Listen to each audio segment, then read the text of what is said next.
मित्रों नमस्कार। मैं Neeraj Srivastava, advocate, district court Varanasi UP.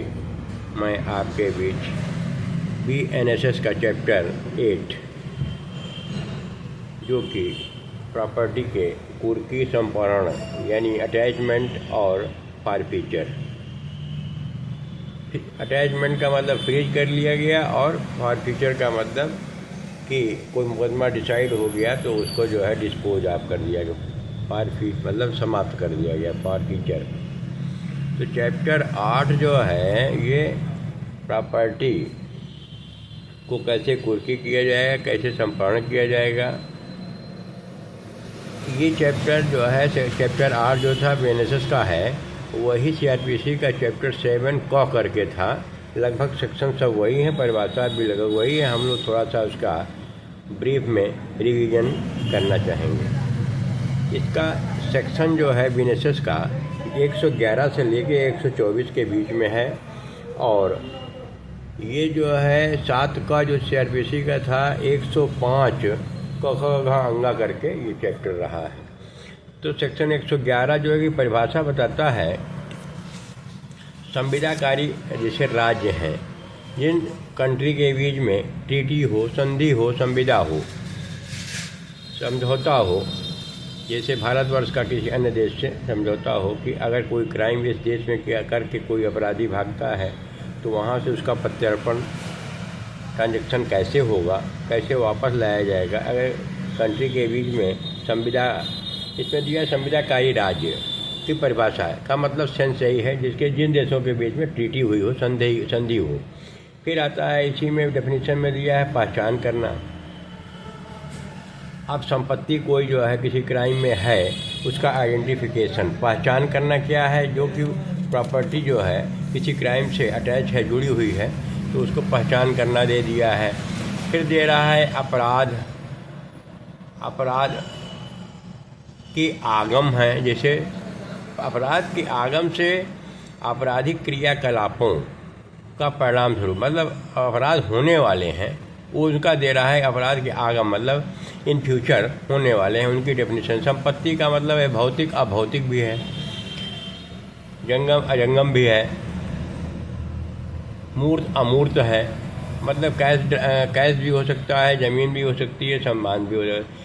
फिर इसी में पता लगाना है, सर्च करने वगैरह के बारे में। ये सब डेफिनीशन पहला चैप्टर सेक्शन जो है 111 जो है डेफिनीशन के बारे में पता लगाना से किसी संपत्ति की प्रकृति, उसका स्रोत, बयान, संकलन, हक या स्वामित्व, मतलब प्रॉपर्टी का पता लगाने का मतलब सर्च करना है कि वो किसकी है, कैसी प्रॉपर्टी है। ये डेफिनीशन दिया। 111 इस तरीके से परिभाषा है। फिर 112 आता है भारत के बाहर किसी देश या स्थान में अन्वेषण के लिए सक्षम प्राधिकारी को अनुरोध पत्र। यदि किसी अपराध के अन्वेषण के अनुक्रम में अन्वेषण अधिकारी या अन्वेषण अधिकारी की पंक्ति से वरिष्ठ कोई अधिकारी या आवेदन करता है कि भारत के बाहर किसी देश या स्थान में उपलब्ध हो सकता है, मतलब अगर अपराधी जो है किसी क्राइम से अटैच है, वो देश के बाहर है, तो उसके जो है उस स्थान किसी देश में भी जा कर के उसको अन्वेषण करना सक्षम प्राधिकारी अगर अनुरोध करता है तो उसके बारे में प्रक्रिया है। इसके बाद 113 आता है भारत के बाहर के किसी देश या स्थान से भारत में अन्वेषण के लिए किसी न्यायालय या प्राधिकारी को अनुरोध।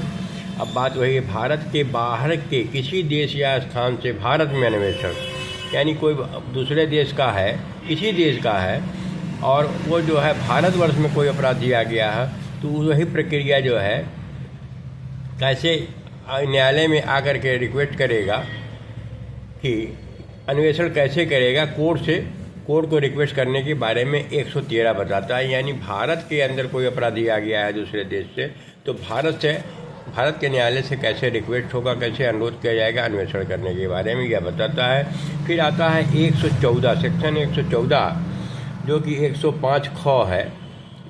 इस तरीके से व्यक्तियों का अंतरण सुनिश्चित करने में सहायता।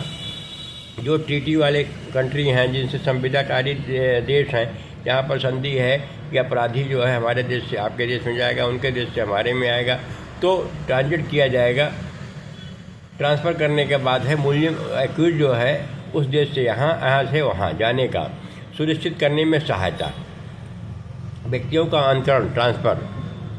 तो न्यायालय, यहाँ भारत का कोई न्यायालय किसी आपराधिक मामले के संबंध में यह चाहता है कि हाजिर होने या किसी दस्तावेज या अन्य चीज़ को पेश करने के लिए किसी व्यक्ति की गिरफ्तारी के लिए किसी वारंट का जो उस न्यायालय द्वारा जारी किया गया निष्पादन किसी संविदाकारी राज्य यानी देश के बारे में कि किसी स्थान में किया जाए, वहाँ वह ऐसे वारंट को 2 प्रतियों में प्रारूप में न्यायालय के न्यायाधीश मजिस्ट्रेट को ऐसे प्राधिकारी के माध्यम से भेजेगा। मतलब उस देश के, उस कंट्री का भेजने की प्रक्रिया बता रहा है कि या तो सामान लाना हो या व्यक्ति को ट्रांसफ़र करना हो, वो प्रक्रिया है। फिर आता है 115 संपत्ति की कुर्की या संपहरण। कोई अटैचमेंट है, फॉरफीचर है कि आदेशों के संबंध में सहायता, अटैच करना है, फिर बाद में मैटर अगर सॉल्व हो गया है तो उसको फॉरफीचर करना है, डिस्पोज कर देना है। जहां भारत के किसी न्यायालय के पास यह विश्वास करने के युक्त आधार है कि किसी व्यक्ति द्वारा अभिप्राप्त कोई संपत्ति ऐसे व्यक्ति को किसी अपराध के किए जाने से प्रत्यक्ष या अप्रत्यक्ष रूप से वित्तमन या अभिप्राप्त है हुई है, वह ऐसी संपत्ति की कुर्की का संपहरण का आदेश दे सकेगा। अब ये आदेश देने की बात है, अगर वो प्रॉपर्टी जो है क्राइम से, किसी अपराध से संलिप्त है तो उस प्रॉपर्टी को कुर्की करना, अटैचमेंट करना और फॉरफीचर करने का आदेश देने के बारे में यह सेक्शन जो है 115 है। इसके बाद है 116 विधि विरुद्ध या अर्जित संपत्ति की पहचान। जो इल्लीगल रूप से प्रॉपर्टी को इकट्ठा किया गया, कोई संपत्ति हो, दस्तावेज हो, वहाँ पर उसकी पहचान करने की बात है कि विधि विरुद्ध यानी इल्लीगल है, अनलॉफुल अगर कोई प्रॉपर्टी रखी गई है, अर्जित की गई है, इकट्ठा की गई है, उसकी पहचान करने के बारे में ये बताता है, आइडेंटिफाई करेगा। किसी भी जांच अन्वेषण है, न्यायालय आदेश भी कर सकता है। इस तरीके से ये जो है सेक्शन 105 घ रहा है। 116 के बाद में 117 आता संपत्ति का अभिग्रहण या कुर्की, अटैचमेंट की बात है। इसमें यही बात है कि कैसे अभिग्रहण होगा, कैसे कुर्की होगी। किसी जांच या अन्वेषण करने वाले किसी अधिकारी के पास यह विश्वास करने का कारण है कि किसी संपत्ति के जिसके संबंध में ऐसी जांच या अन्वेषण किया जा रहा है, छिपाए जाने, अंतरित किए जाने या उसके विषय में किसी रीति से व्यवहार किए जाने की संभावना है। लग रहा है कि वो जो है प्रॉपर्टी को छिपा सकता है या डिस्पोज कर सकता है, हटा सकता है, तो ऐसी प्रॉपर्टी को अटैच करने का ये प्रक्रिया बताया है। इस तरीके से 117 के बाद 118 है। इस अध्याय के अधीन अभिग्रहित या संप्रहित संपत्ति का प्रबंध, मैनेजमेंट कौन करेगा? डीएम के पावर दिया गया है।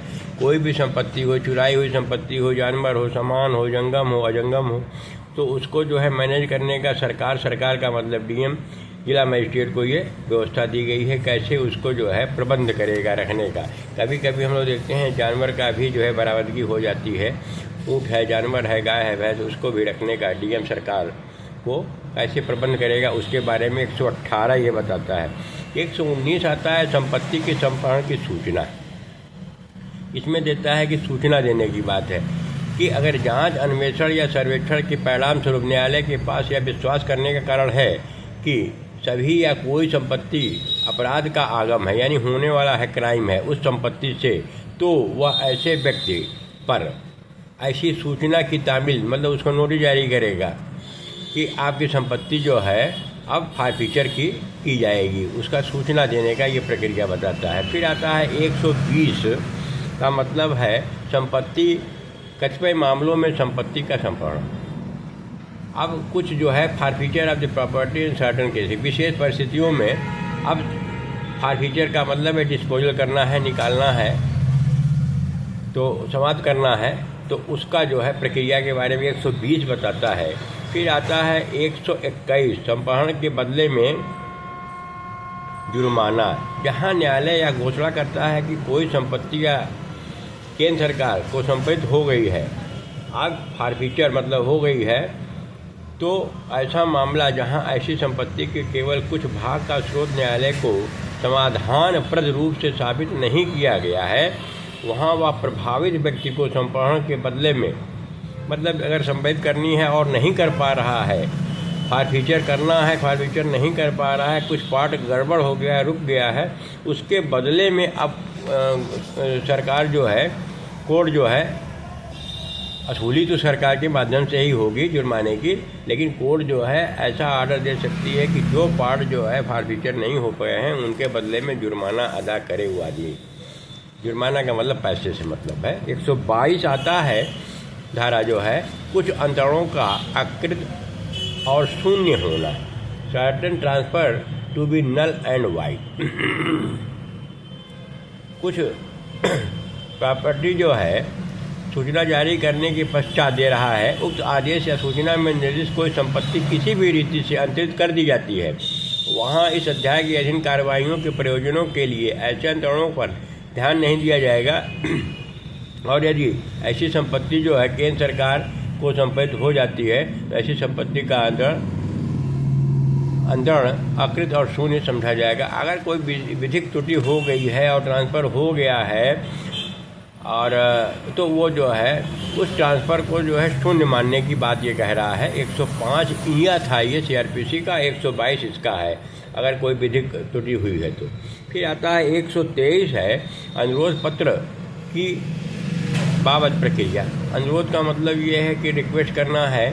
इसमें ये दे रहा है केंद्र सरकार को किसी संविदाकारी राज्य, मतलब वही ये TT वाला है जो जिससे देश के बीच में संविदा हुई हो, उन देश से प्राप्त प्रत्येक अनुरोध पत्र, जहाँ से कोई आया हो, दूसरे देश से आया हो, रिक्वेस्ट आया हो, संविदाकारी राज्य को पारेषित किया जाने वाला प्रत्येक अनुरोध पत्र सम्मान वारंट केंद्र सरकार द्वारा, केंद्र सरकार के माध्यम से ही आएगा। वो प्रक्रिया बता रहा है कैसे आएगा, दूसरे यहाँ से केंद्र सरकार से होकर के पर्टिकुलर जहाँ पर होगा वहाँ लागू कराने की ये बात कह रहा है और कोई विशेष नहीं है इसमें। 123 हो गया।